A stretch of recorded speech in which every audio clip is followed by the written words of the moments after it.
Hey guys, what's going on? Welcome to JT's Vending Services LLC's YouTube / TikTok channel. I appreciate you guys for rocking me today.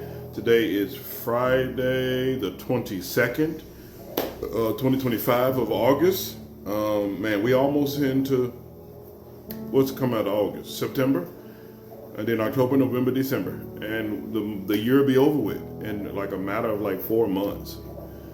So with that being said, guys, I hope you guys have had a blessed day. This Friday, I'm at my neighbor's house doing this day devotional, and my friends are over. They're on their Dave Ramsey Debt Free journey, and we're coaching them through that process. We're helping them, and we're just guiding them and giving them encouragement.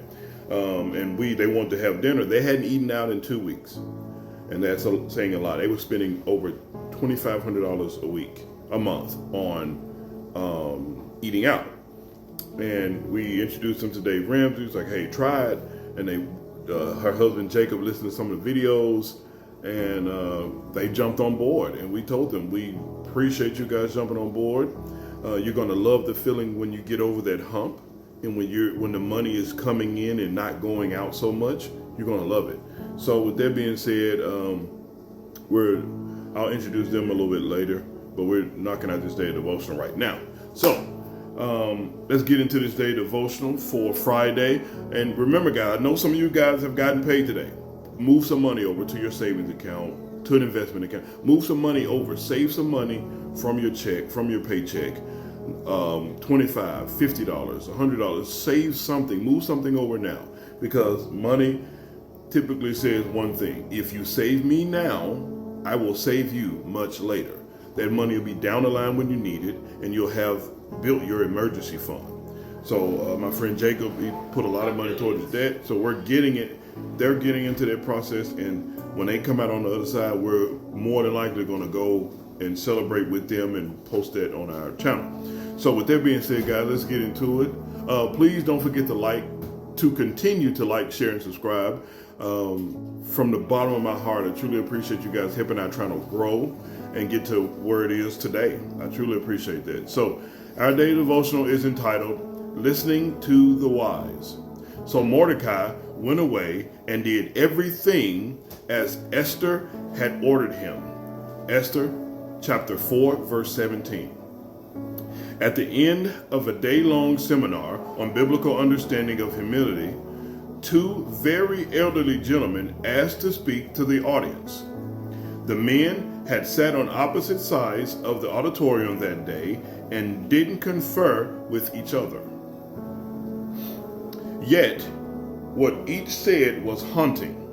On the far left side of the auditorium, the very elderly gentleman said, "I've been married to a very wise woman all these years. Why, oh why didn't I listen to her?" In the back, on the right side, an even more elderly gentleman said, "I'm so ashamed. I married a wonderful woman of God. I can't believe that I did that. Why didn't I listen to her?" Nothing said that day had addressed this topic, but God had spoken in no uncertain terms to each gentleman. Scripture portrays wisdom as a godly woman, exalts her throughout the book of Proverbs, and celebrates her good husband's attitude toward her in Proverbs chapter 31, verse 10 through 31. This includes listening to her, heeding her advice, praising her to others, and allowing her to make important financial decisions pertaining to her household, her business ventures, and her favorite charitable concerns. All of that I do allow my wife to do. So it shouldn't be a surprise to us that wise, learned, and older Mordecai, Esther's father's figures, did everything as Esther had ordered him. Our prayer tonight is, Lord, I want to be a strong, confident, and wise man who listens to the wisdom of the godly woman in my life. That's my wife. May God add a blessing to the hearers and the doers of his word. In Ephesians chapter 5, verse 25, it says, husbands, love your wife as Christ has loved the church and has given you his life for it. That verse, me as a husband, it breaks down that I am the head of the household. I follow my Heavenly Father's directions. My wife follows me. We together guide our children. In our family, in our house, in our marriage, my wife does get to make important financial decisions. I do listen to her. I do praise her to others. Even on YouTube and TikTok, I praise my wife because she is a woman of God.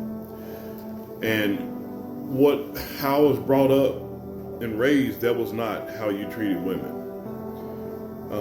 or a woman of God. It's just not how you treated them. But I've learned through yielding my life to Christ that if I'm going to be the head of the household, I can't go, well, I'm the man, I'm bigger, I'm bad, do what I say, because she won't stay around long. But what I do is so Christ died so his bride, the church, could live. I put my pride, my ego, all of that to the side when it comes down to my wife. We had a discussion the other day because, guys, I like to work. My father instilled in me a good, solid work ethic. I like to work. So I work, and the work is easy, and I work a lot to make sure financially we're ahead of the game anytime we need something. And we got a baby on the way. But my wife is pregnant, so she says, we don't need your money. I want you here at home. I'd rather have you here at home. And I told her, I don't mind being at home. I love being at home. I freaking adore being at home with my wife and kids. But I also like working and making sure financially we're in a better position, making sure I got money to do cash giveaways for you guys. I like being a provider that God has placed me to be. And at the same time, my wife is called to submit herself to her husband, but I break the tie in a decision in our household, but I need to break that tie in a way that favors my wife so that she can become the woman of God that God called her to be. So me submitting myself, and I didn't have to apologize, but I did. Honey, I'm sorry. We get caught up in routine. You have a husband who loves to serve, please God by serving others. That's what I love doing. And I told her I'll make it up to her this weekend, and it'll just be me and her time this weekend. So that's what we're going to get into. But guys, listening to wise women of God that are in your life, yes, we got to put our pride to the side sometimes. We got to stop doing our foolishness and go, okay, sweetheart, I love you. I'm listening to you. And I'm learning how to do that more to be a better husband. But the Bible, the scriptures, and God himself, I prayed, Lord, help me be a better husband and father. And that's where I've gotten my growth from. So I urge you guys, if you're in your Dave Ramsey's baby step journey, take some time out of that to spend with your wife or your husband. Y'all take some time together, because you'll get so easily caught up in a routine and getting things done and hitting your goals, you forget about each other. And not forget about each other's there, but my wife, she's pregnant, so she's a little extra big emotion, she said. And I was already feeling that way that morning. I was like, we've been grinding it out.